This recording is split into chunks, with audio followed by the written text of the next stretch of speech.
You're standing in your kitchen on a Tuesday evening, barefoot on the linoleum, struggling with a stubborn jar of pickles. The lid is stuck fast, your palms are sweaty, and you're contemplating the sheer indignity of having to ask a neighbor for help over a snack. You've tried the rubber grip, the hot water trick, and you've even considered the tactical use of a hammer.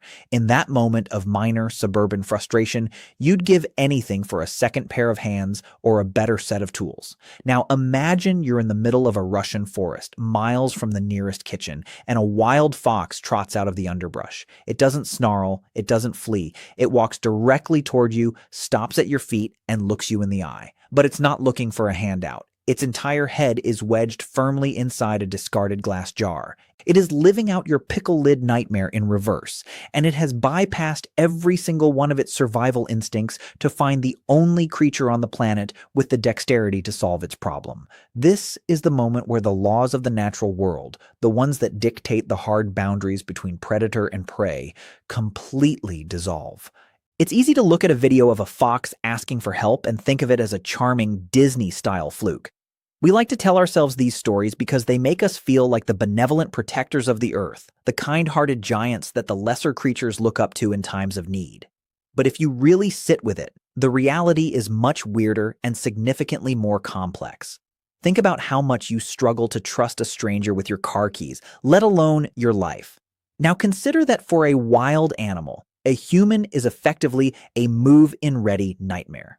We are the species that has spent the last 10,000 years hunting them, paving over their homes, and filling their oceans with plastic. To a wild animal, we are the ultimate apex predator, a strange, loud, unpredictable force of nature that usually spells death.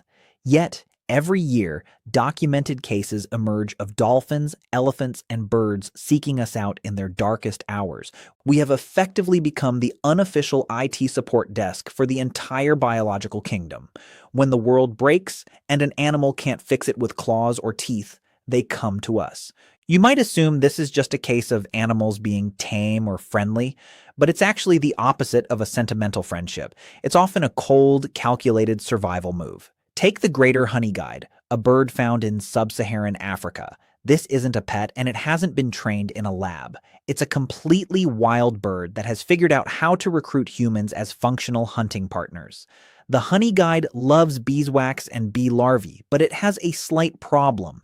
Bees are terrifying, and hives are built inside thick, protective trees.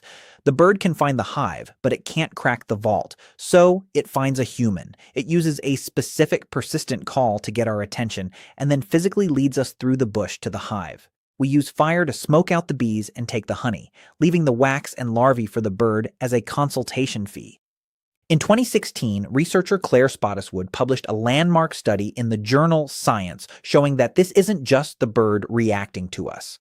The local Yao people use a specific vocalization, a brr-hum sound, to call the birds. When the birds hear that specific human signal, their probability of providing help jumps from 33% to 66%. This is a wild animal that has learned to interpret a specific human dialect to facilitate a business transaction.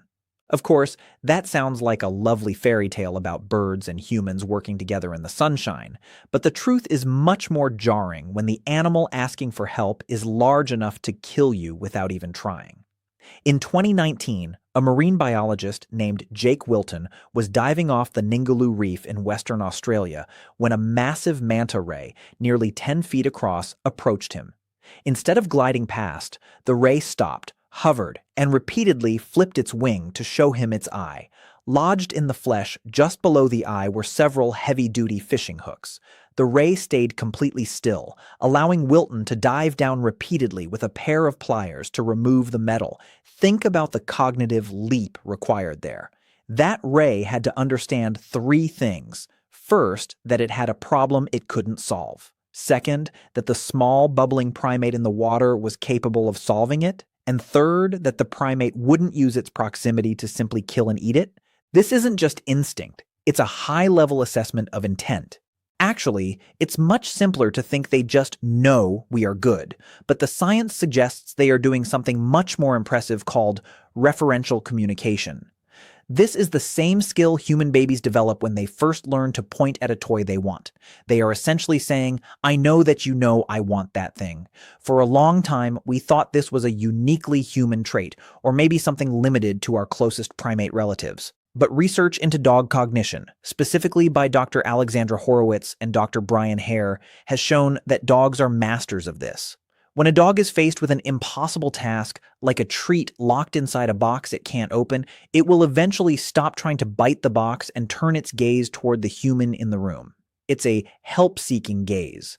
The dog is identifying a social partner with superior agency. What we're seeing in the wild is the same cognitive mechanism firing off in species we never expected to have it.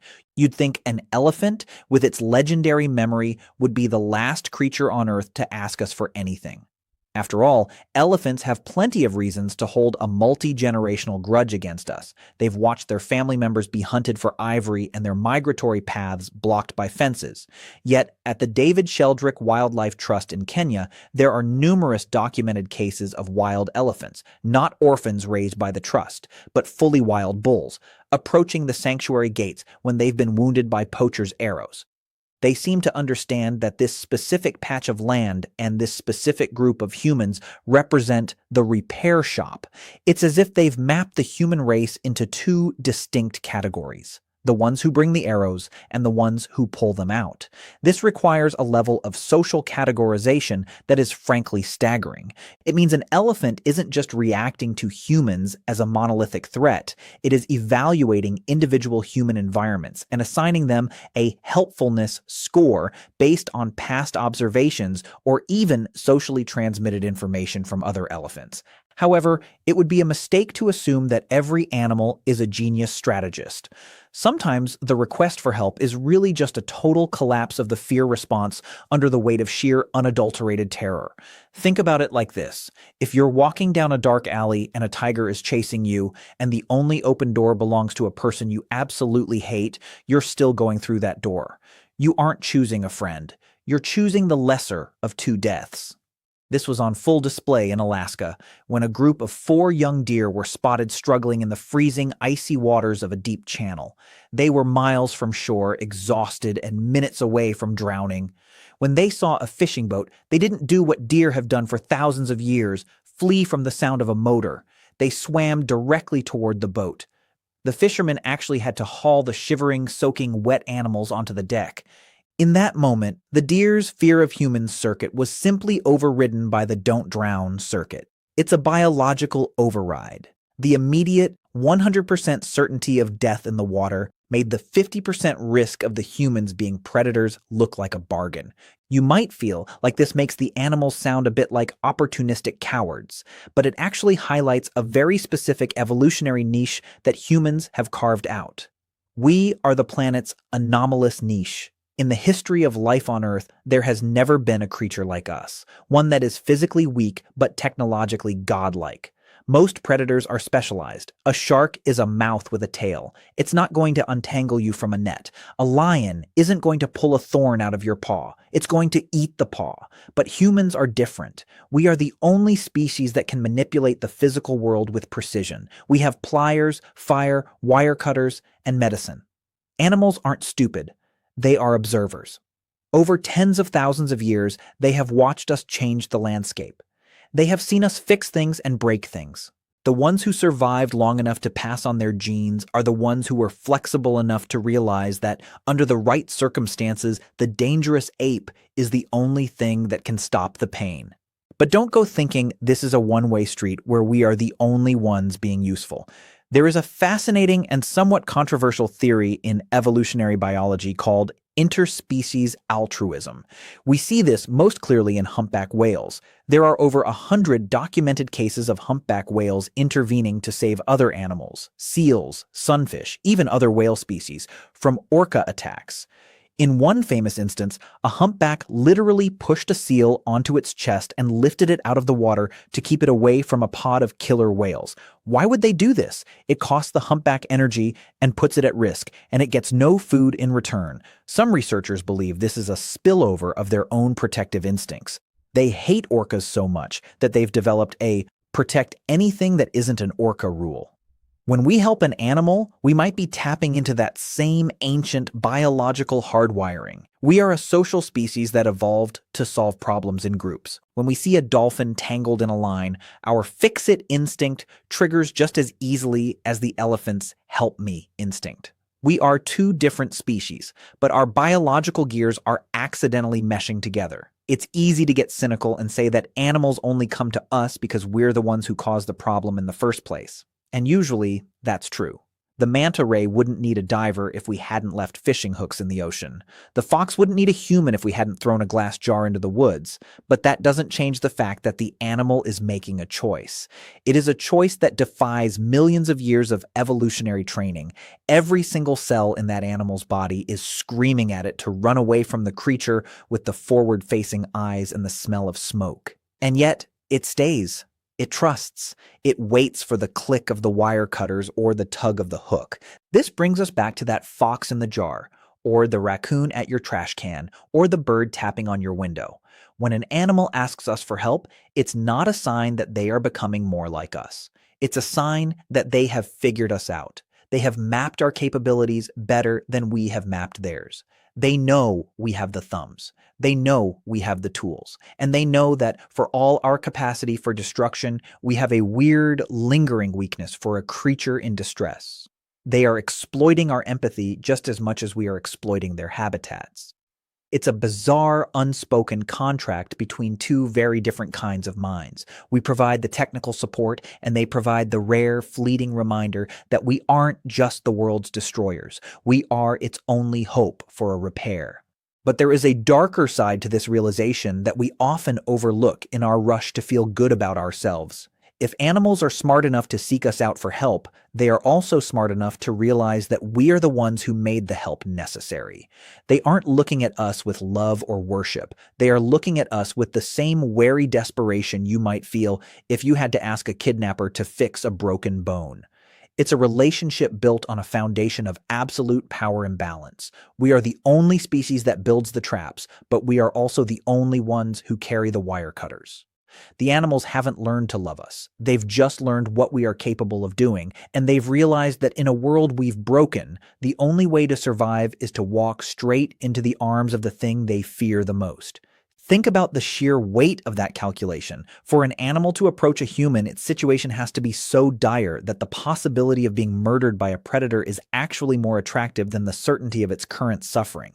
That's not a heartwarming story. That is a testament to how extreme the modern world has become for the creatures we share it with. When a whale swims up to a boat to have a rope removed, it isn't a beautiful moment of connection. It's a medical emergency in a world where the only doctors are also the ones who built the disease. We are the giants in their fairy tales, capable of both inexplicable cruelty and sudden, life-saving mercy. And the animals have learned to gamble on the mercy. Actually, it's quite humorous when you think about how much we pride ourselves on our intellectual superiority, yet we are frequently outmaneuvered by birds and squirrels who have learned exactly which buttons to push to get a reaction out of us. We think we're in control of the interaction, but the animal is often the one initiating the contact, setting the terms, and then leaving the moment the transaction is complete. They use us. They use our thumbs, our medicine, and our guilt. And we let them because it's the only time we get to feel like the version of ourselves we actually like. The wise, benevolent caretakers rather than the noisy, polluting neighbors. It's a mutual deception that keeps the world spinning. This entire phenomenon forces us to rethink what wild even means. Can an animal really be considered wild if it has incorporated human intervention into its survival strategy? If a population of honeyguides survives specifically because they've learned to talk to humans, and if a population of elephants survives because they've learned where the human safe zones are, then the boundary between the wild and the domestic has effectively evaporated. We aren't just living next to nature anymore. We are the infrastructure of nature. We are a part of their landscape, a dangerous but occasionally useful mountain range that they've learned to navigate with surprising precision. So the next time you see a wild animal doing something cute or friendly, look a little closer. Look for the fishing line, the plastic ring, or the hollowed-out tree. Look for the problem that they couldn't solve on their own. Because when a wild animal asks you for help, it isn't a compliment. It's a desperate, last-ditch attempt to survive a world that we have made increasingly impossible for them to live in. They aren't coming to us because they trust us. They're coming to us because we've left them with no other choice. We are the apex predator, the architect of the cage, and the only ones with the key. And the most unsettling part of all is that they know it. It's a strange thing to be known so well by creatures that can't even speak our language. They have observed us from the shadows for millennia, watching our habits, our tools, and our temperaments. They've learned our sounds and our gestures. They have become expert psychologists of the human condition, capable of identifying the exact moment when our predatory instincts take a backseat to our desire to be helpful. They are playing a high-stakes game of poker with their lives, betting everything on the hope that today, for this one specific minute, we will decide to be the good version of the monster. Remember the pickle jar. Remember that feeling of being completely stuck, of needing a strength or a skill that you simply do not possess. Now imagine that feeling is your entire life, and the only person who can help you is a giant who has been trying to kill you for as long as your species has existed. You would walk up to that giant too. You would look him in the eye, you would hold out your broken limb or your tangled wing, and you would pray that he's in a good mood. This is the reality of the animal kingdom in the 21st century. It's not a Disney movie. It's a hostage negotiation where the hostages have finally figured out how to talk to the guards. We like to think that when we help an animal, we are bridging a gap, forming a bond that transcends biology. We want it to be a spiritual connection, a moment of oneness with the natural world. But the manta ray doesn't want your friendship. It wants the hooks out of its eye. The fox doesn't want a hug. It wants the jar off its head. Once the job is done, they don't stick around to chat. They go back to being wild, back to the world where we are the enemy. They use us for our tools, and then they vanish, leaving us standing there with our pliers and our sense of self-importance. This is the most haunting realization of all. We spend so much time trying to understand animals, but we rarely stop to consider how well they have already understood us. They have seen our true nature from the outside, and they have judged us to be exactly what we are, a species of incredible power and terrifying inconsistency. They don't seek us out because we are kind. They seek us out because we are capable. In the cold, hard logic of survival, capability is the only thing that matters. They have gambled their lives on the fact that we can fix what we have broken, and so far, that gamble has paid off just enough to keep the behavior alive. As we move deeper into an era where the natural world is increasingly squeezed by our presence, these interactions are only going to become more common. We are going to see more friendly whales, more begging foxes, and more helpful birds. And every time it happens, we will tell ourselves the same comforting story about our special bond with nature. We will post the videos, we will like the photos, and we will feel like we are doing a great job as the planet's self-appointed guardians. But we should never forget what's really happening in those moments. We should never forget the look in the eyes of an animal that has finally run out of options. Because when the most fearful creatures on Earth stop running away from us and start running toward us, it isn't a sign that the world is getting better. It's a sign that the wild is finally, truly, and completely broken. They haven't found a friend in us. They've just found a technician who might be able to patch them up before sending them back into the fray. We are the only species that builds the traps, but we are also the only ones who carry the wire cutters. They haven't learned to love us. They've just learned what we are capable of doing. Every animal that asks for our help is a living, breathing proof that for them, the most dangerous thing on Earth is now safer than the silence of being alone. They aren't looking for a savior. They're looking for a loophole in the death sentence we've already written for them. They know exactly what we are, and they are coming for us anyway.